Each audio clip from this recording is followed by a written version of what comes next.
ما را میگه $1,00,000 مهربان، $5,00,000 مهربان، $50,00,000 مهربان. دا خو ډېر ښه کار کړی ولې چې خلک مجبوره دي ورور ته وسه نه کړي چې یو سړی واده کوي یو 15-16 ورور ته اخلي نه چې واده کې ته لګېږي. دا خو ډېر ښه کار کړی چې دا ورور یې کم کړی دی.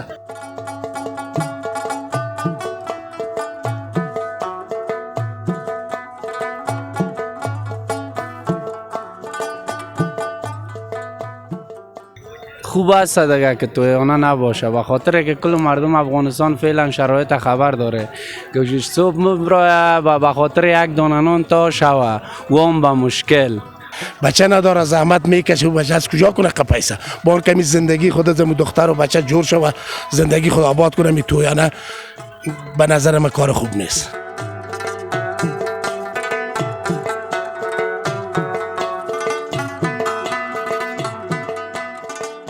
سلام ګرانو قدرمنو لیدونکو او اوریدونکو لمنیم چې روغ جوړ او سوکاله اوسئ. دوستان عزیز باز هم خوش آمدین با یکی از برنامه‌های دیگر با من ندا محمدی. این بار در برنامه امروزی ما میخواهیم در رابطه بر مسائل صادر شدن فرمان از سوی امارت اسلامی به خاطر نگرفتن تویانه از در افغانستان و جلوگیری از مصرف های بیجا. دوستان عزیز تا آخر برنامه ما را همراهی بکنین و برای دیدن ویدیوهای بیشتر ما صفحه چینل یوتیوب ما را یا افغانستان را کلیک بکنین و برای دیدن ویدیوهای بیشتر زنگوله را فشار دهید. دوستای عزیز حالا می رویم با سراغ یکی از جوانان ما که ببینیم در این رابطه در این مورد چی گفتنی های با ما دارد.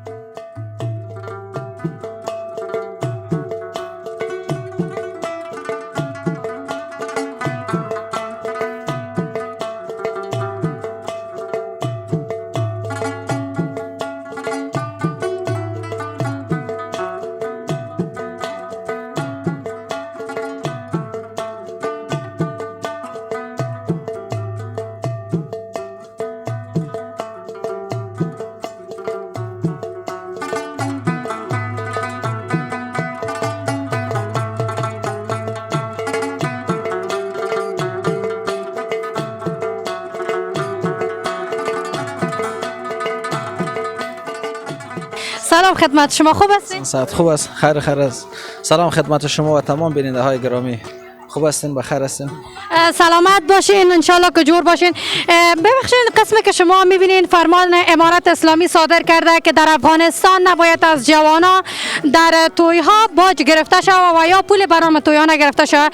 شما در این باره چی نظر دارین؟ آیا خرسند هستین و از این حکم امارت اسلامی استقبال میکنین؟ این فرمان خیلی خوب است چون که امارت اسلامی یک قانون اسلامی را پیشرفت گرفته در پیش روی خود و یک برنامه خیلی خوب است که رواج‌ها و رسم و رواج‌هایی که غیر میکنن و سابق بر ما ماندن و رواج‌ها از بین بره، مطابق قانون اسلامی نکاح‌ها آسان شوه و فحشا و بیرایی و این چیزا از بین برود. ان شاء الله جوانای ما بتوانند که هم از جانب دختر هم از جانب بچه‌ها بتوانند که نکاح‌های خود با آسان بکنن، چون که امروز جوانان خیلی با مشکلات بسیار زیاد روبرو هستند و این مشکلات امیر ایجاد کرده که نمیتونن ازدواج بکنن، زندگی هاشون زیاد میره، دخترها سنشان بسیار کلان میشن و عروسی ها نمیتونن به خاطر از اینکه یک پول گزاف مصرف میشن.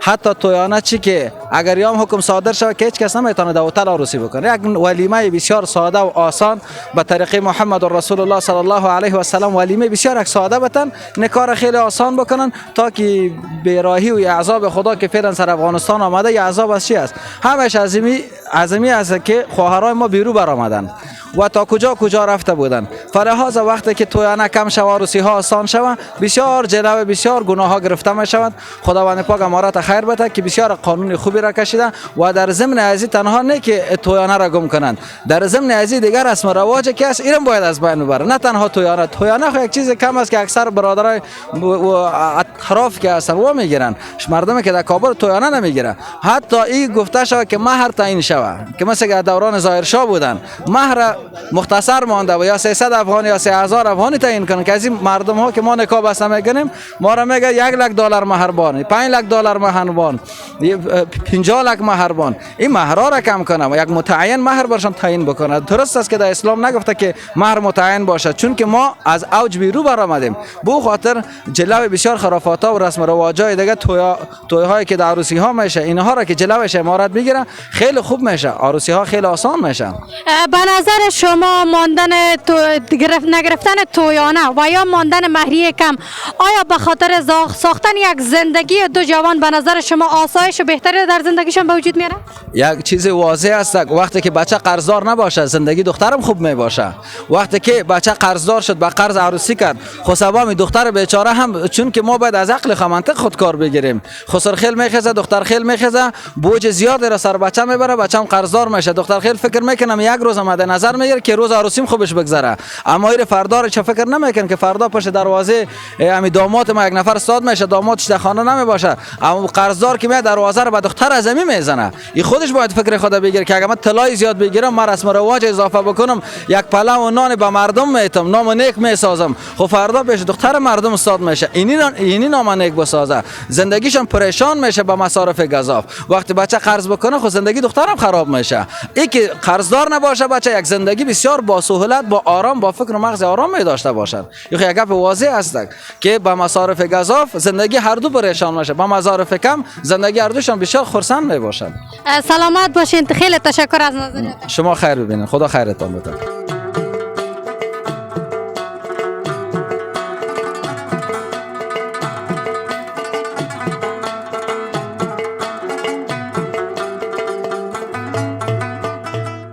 سلام و عرض ادب خدمت شما دوستان عزیز. حالا خیلی یک مصاحبه دلچسب با یکی از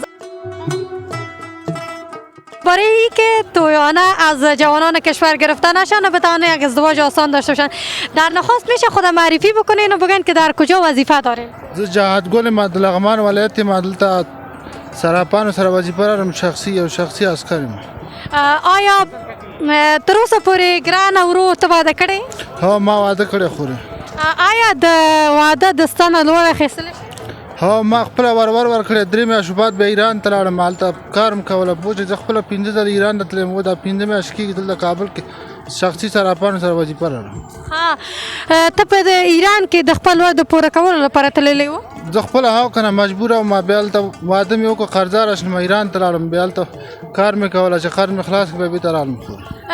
څو لکه د ستا په واده کې لوړ اخیستلی و؟ تقریبا هغه وخت کې یو 15 لکه روپۍ 4 لکه روپۍ موږ نه ولګېدلې، خو بیا قرضداره شوم، لاړم هلته چې نه و کاروبار نه و، بیا ایران ته لاړم. تر اوسه پورې ستا قرض خلاصه شوی دی او که نه؟ اوس خدای فضل له قرض نه خلاص یم، هلته کابل کې اوس سراپانو سره وظیفه لرم، هلته یم. اوس ګرانه ورور، امارت اسلامي یو نوې اعلامیه صادره کړې ده چې د ځوانانو نه باید لوړ اخیستلی شي. تاسو په دې اړه څه باندې نظر لرئ؟ دا خو ډېر ښه کار کړی، ولې چې خلک مجبوره دي ور ته وسه نه کېږي چې یو سړی واده کوي، یو 15 لکه ور ته اخلي، نشي واده کې ته لګېږي. دا خو ډېر ښه کار کړی چې دا ور یې کم کړی دی، ولې چې یو سړی مجبوره خارج ته ځي، ایران ته ځي، سخت تیاری دا ور دپاره راټول بیچارهګان مجبوره دي، دونه وسه چېرته راځي. تر هغه وخته پورې چې تاسو په ایران کې کار کړی، آیا د تبعیض سره مخامخ شوی په ایران کې؟ ولې نه، چې ایران کې خو ډېر سخت کار دی او هغه ډېر سخت دی. ایران دولت هم افغانانو سره ډېر ظلم کوي، هغه کوي پوجلې. تاسو بیا ښایي چې د امارت اسلامي د دې اعلامیې څخه ملاتړ کوئ؟ موږ ډېر کلک ملاتړ کوو چې ډېر ښه کار یې کړی. دغه کار خو ولې چې غریبانو وسه نه کېږي، خلک افغانستان خلک غریب دي، کار روزګار نشته، ټول بیکاره دي خلک. ډیره مننه کوم ستاسو د خبرو نه. ایله من یم چې د یو افغانستان ولرو چې په هغه افغانستان کې هیڅ وخت مشکل نه وي او هیڅ ځوان مجبور نشي چې د لوړ د پوره کولو لپاره بل کشور ته لاړ شي او د تبعیض سره مخامخ شي. ډیره مننه. خورش دوستان عزیز، خیلی مصاحبه های زیبا و دلنشین با هموطنان عزیز ما داشتیم و خیلی نظریات مهم خوبی را هم داشتن درباره فرمان صادر کردن امارت اسلامی، درباره تویانه گرفتن از جوانان عزیز کشور ما بود. دوستای عزیز، باز هم مرا دنبال بکنین که با یکی از جوانای دیگر میخواهیم صحبت داشته باشیم.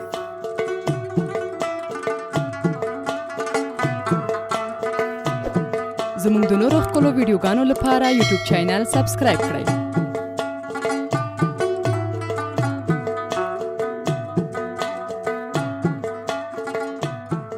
آمدیم در ساحه فروشگاه کابل و می‌خواهیم با یکی از هموطنان ما مصاحبه داشته باشیم درباره اینکه امارت اسلامی فرمان صادر کرده که نباید در ازدواج ها دیگر به نام تویانه عقد شود تا جوانان ما بتونن خیلی براحت‌تر و آسانی‌تر ازدواج بکنن. می‌خواهیم حالا با این یکی از جوان ها صحبت بکنیم.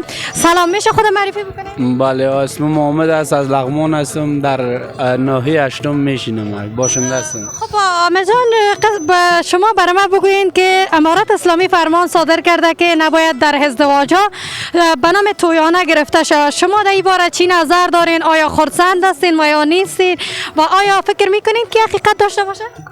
والا حقیقتش خو نمیفهمم، خو خوب است دیگه که تویانه نباشه، به خاطر که کل مردم افغانستان فعلا شرایط خبر داره که صبح میبره به خاطر یک دانه نان تا شوه و هم به مشکل بعد اسم به خاطر که یعنی کراچی را گرفتیم خودم خیاط بودم اما در خیاطی نمیشد.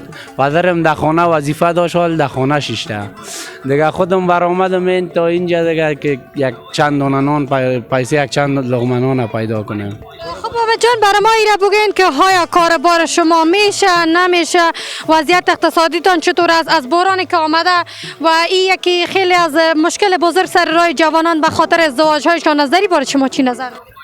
درباره ازدواج جوانان در این باره دیگه فعلا چیزی گفتنی ندارم. ما چی بگویم؟ آمه جان، آیا ازدواج کردی؟ نه خیر.